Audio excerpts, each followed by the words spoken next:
ఈ ప్రభుత్వాన్ని దింపుదామా, ఆ పోలింగ్ రోజు ఎప్పుడు వస్తుందా అని ఎంతో ఆవేశంతో, కానీ పైకి కనపడిన ఆవేశంతో, మనసులోనే తీవ్రమైన వేదనతో ఈ ప్రభుత్వాన్ని దింపేయడానికి రెడీగా ఉన్నారు అనేది అన్ని సర్వేల ద్వారా, సీక్రెట్ సర్వేల ద్వారా చాలా స్పష్టంగా ఉంది.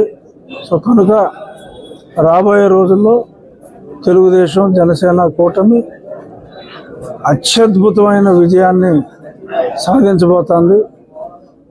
ట్రెడిషనల్గా ఏదైతే ఓట్ బ్యాంకు వైఎస్ఆర్ కాంగ్రెస్ పార్టీకి ఉందో అందులో కనీసం ఒక 5 నుంచి 7% కాంగ్రెస్ పార్టీ షర్మిల నాయకత్వంలో ప్రతిపక్షాల ఓటు చీలదు.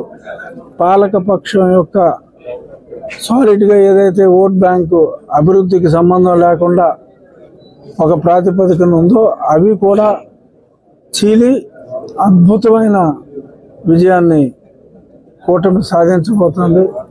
మీరు ఏమన్నా ప్రశ్నలు అడిగితే,